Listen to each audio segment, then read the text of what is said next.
Halo para pendengar, dimanapun kalian berada, balik lagi di channel Gary Christopher. Dan selamat datang di video pembahasan LN Yusakei Nishoshu. Pada chapter sebelumnya nih, kita mengetahui kalau Silo dan kelompoknya sudah mengalahkan Raja Iblis dalam terowongan Zewangan. Tapi di sini Silo dan Teorita kemungkinan besar akan mendapatkan hukuman dari militer. Karena nih mereka sudah terbukti melanggar perintah dan gegabah lalu menyerang Raja Iblis di situ. Yaps, meski semuanya berjalan lancar dan Raja Iblis juga dikalahkan gitu, tetap saja melanggar perintah adalah kesalahan. Manel cerita pun dibuka di sebuah sel dalam benteng muret. Di sana, Silo berdiam sekarang. Nah, para narapidana pahlawan itu pastinya dibiarkan istirahat selama 1 hari atau setidaknya setengah hari ketika menjelang hukuman atau tugas mereka selesai. Pada hari libur itu, mereka bebas melakukan apapun seperti pergi ke kafetaria, berlatih, atau setidaknya sedikit bersantai. Nah, ketika itu Silo pun memilih untuk bersantai dalam selnya sambil menenggelamkan dirinya di sebuah buku. Ya, meskipun dianggap narapidana, tapi setidaknya pahlawan ini masih disediakan sebuah buku oleh militer sebagai hiburan mereka. Ketika itu Silo ditemani oleh Norgel yang telah pulih dari lukanya. Dan katanya Dota juga udah pulih dari patah tulangnya. Namun di sini Norgel itu telah kehilangan ingatannya ketika melawan Raja Iblis di terowongan Zewangan. Tapi penyakit skizonya itu masih menempel pada dirinya. Di sini lebih parahnya, dia itu malah menganggap Silo sebagai panglima perang sementara Tatsuya itu dianggap sebagai jenderal. Nah, untuk sementara waktu kaki dari Norgel juga diganti dengan kaki palsu. Karena pihak Will itu masih memilih kaki di antara para mayat yang ada untuk dijadikan kaki penggantinya Norgel nih. Yaps, nggak disangka. Ketika para pahlawan itu kehilangan salah satu anggota tubuh mereka, maka nih pihak Will itu akan menggantikannya dengan anggota tubuh dari mayat. Gue kira mereka itu punya sihir yang bisa menumbuhkan anggota tubuh lainnya gitu. Tapi nampaknya gue salah besar ya. Di sini Norgel juga masih bertingkah seperti raja dan meminta Silo untuk membelikannya anggur. Namun tentu Silo menjawab kalau mereka nggak punya uang kas untuk membeli makanan murah, apalagi untuk membeli anggur yang termasuk makanan mewah gitu. Di sini Silo pun menjelaskan kalau sebaiknya Norgel itu meminjam uang kepada Saf saja, karena pastinya orang itu punya banyak uang. Nah, Saf itu adalah salah satu bagian dari kelompok mereka yang memiliki keahlian sebagai penembak jitu teman-teman. Nah, dia itu sedang dikirim ke misi lain ketika Silo dan yang lainnya berjuang dalam terowongan Zewangan. Dan hebatnya meski dikirim sendirian untuk menangani misi, Saf ini bisa kembali hidup tanpa luka sedikit pun. Dan itu bisa melambangkan betapa kuatnya dirinya. Minusnya dia itu cuma penjudul handal aja. Makanya sebagian besar uangnya juga habis karena main kartu. Tapi katanya dia itu udah di-banned dari kasino dalam benteng ini. Jadi kemungkinan besar dia itu memiliki banyak uang sekarang. Tentu Norgel akan mencari orang itu ketika mereka keluar nanti. Di tengah itu Teorita pun datang ke hadapan Silo dan Norgel. Lalu mengajak Silo untuk bermain karena mereka itu sedang ada waktu luang. Di sini dia membawakan sebuah papan permainan bernama Zik. Intinya ini adalah permainan catur dalam universe mereka. Tapi Silo itu menolak dengan alasan dia itu sedang membaca puisi sekarang. Padahal si Silo itu agak risih aja dengan sikap penuh semangatnya si Teorita ini. Namun Teorita itu nggak berhenti di situ aja untuk mendapatkan perhatian dari Silo. Dia pun mau Silo membacakan puisi itu untuk dirinya, yang tentu saja langsung ditolak sama Silo lagi. Dan penolakan itu juga membuat Teorita langsung cemberut kepada Silo. Melihat hal itu, Silo pun menjelaskan kalau puisi yang dia baca itu nggak ada bagus-bagusnya. Karena puisi ini ditulis oleh seorang pecandu alkohol yang bernama Altoyard Komute. Ketika itu, mereka pun dihampiri sama komandan Kivia juga nih. Silo mengira kalau Kivia datang ke sini untuk memberikan mereka perintah baru, atau setidaknya mereka akan diajak ke ruang penyiksaan untuk dihukum. Tapi itu salah besar, karena ternyata Kivia datang ke sini untuk berbicara dengan Silo nih. Nah, karena Silo juga tahu kalau Teorita butuh hiburan, jadi mereka pun mengatakan kalau mereka akan berbicara di pasar dadakan aja dalam benteng ini, sambil mengajak Teorita itu jalan-jalan gitu. Panel cerita pun berpindah ke pasar dadakan yang ada dalam benteng itu. Di sana banyak sekali orang yang berjualan makanan yang tidak pernah ditemui sama Teorita nih. Maklumlah, Teorita ini diciptakan beberapa ratus tahun yang lalu. Makanya dia itu sangat gembira ketika melihat makanan-makanan yang belum pernah dilihatnya. Ya kayak orang zaman dulu aja gitu dia. Orang zaman dulu yang tiba-tiba datang ke masa depan gitu. Ketika itu dia juga terpaku kepada kios penjual es krim yang lucu bernama Meowless Cream. Dan tentu saja, dia pun langsung diminta dibelikan sama Silo. Silo pun mengiyakannya dan memberikannya sejumlah uang untuk membeli es krim tersebut. Di tengah Teorita yang sedang membeli es krim, Kivia pun mulai berbicara dengan Silo nih.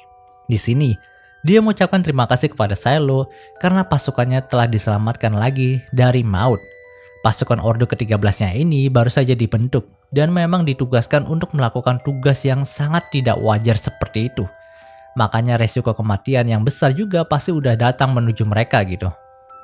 Tapi karena tindakan Silo yang menyelamatkan para penambang yang hampir ditinggalkan sama mereka juga nih, dan membunuh Raja Iblis dalam terowongan Zewangan, membuat ordonya itu selamat dan tidak dicap sebagai pengecut. Maka dari itu Silo mendapatkan ucapan terima kasih yang mendalam dari Kivia dan juga pasukannya.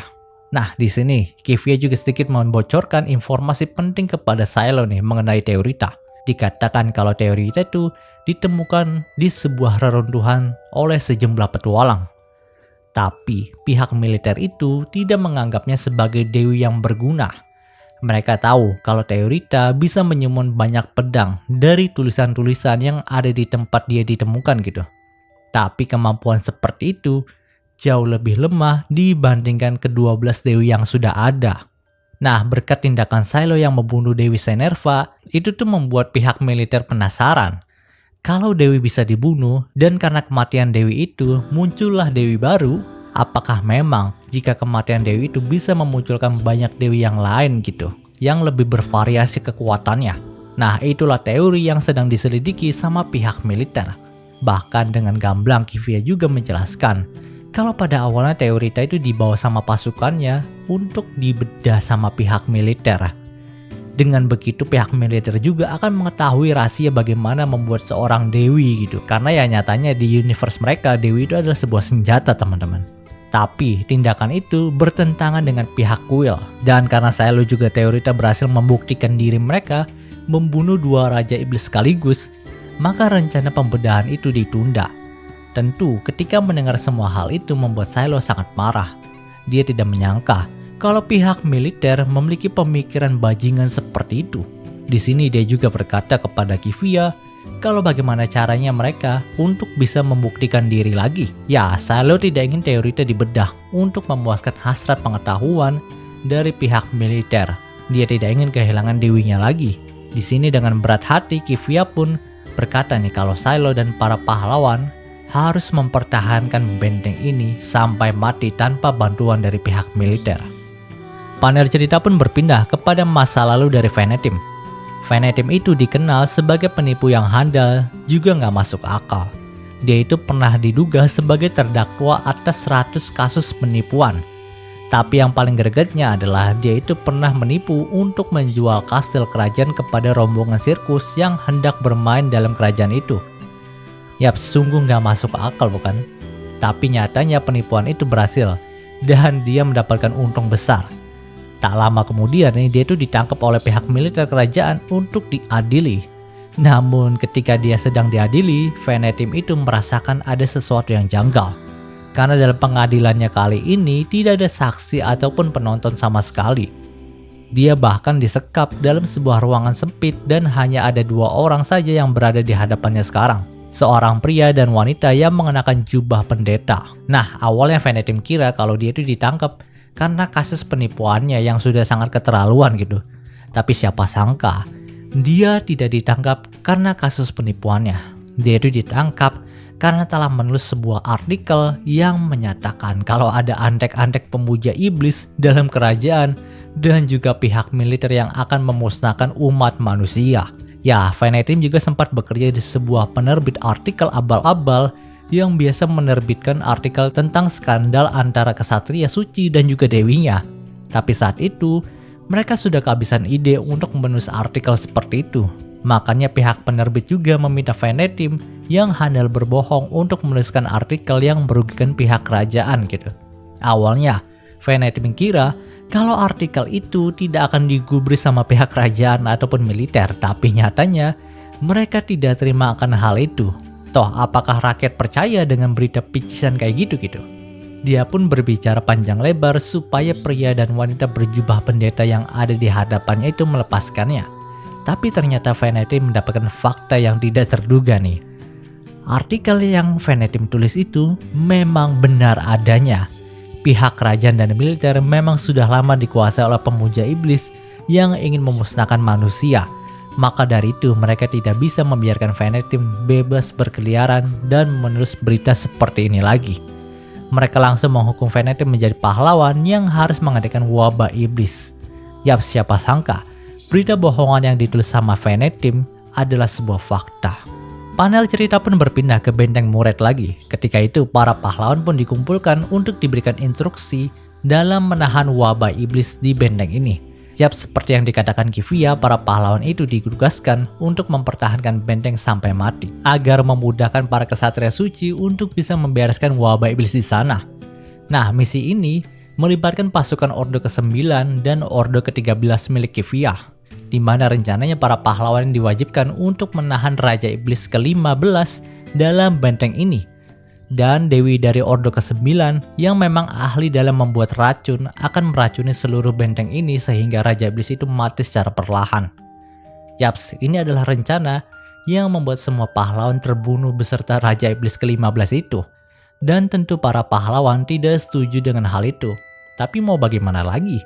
Mereka tidak bisa menolaknya. Untung saja sang penipu Venetim bisa sedikit bernegosiasi sehingga meski mereka itu tetap harus mempertahankan benteng ini sendirian, mereka kemungkinan besar bisa selamat asalkan berhasil membunuh Raja Iblis itu terlebih dahulu sebelum racun dari Dewi Orde ke-9 dilancarkan. Lalu mereka juga mendapatkan pasokan senjata dan makanan yang memadai hasil dari negosiasi si Venetim itu. Panel cerita pun berpindah ke karakter Silo, Saf, Dota, dan Kivia. Di sini mereka itu sedang berpatroli untuk mencari tahu berapa lama lagi wabah iblis itu akan mencapai benteng Muret. Ketika itu, mereka dikejutkan dengan banyaknya pasukan peri yang dipimpin oleh Raja Iblis ke-15 ini. Dikatakan awalnya Raja Iblis ke-15 ini tidak pernah bergerak dari tempatnya yang berada di dekat hutan. Tapi entah kenapa belakangan ini dia mulai bergerak seakan ada sesuatu yang dia cari. Dan tentu arah geraknya persis ke arah benteng Muret. Nah, ketika itu diperlihatkan juga kemampuan Saf sebagai penembak jitu. Di sini dia itu berusaha menghabisi beberapa peri yang terlihat cukup berbahaya dari kejauhan. Ya, meski jaraknya itu sangat jauh, dan Silo juga berkata nggak mungkin ya ada manusia biasa yang bisa menembakkan sihir tepat sasaran dari jarak segini, tapi Saf melakukannya.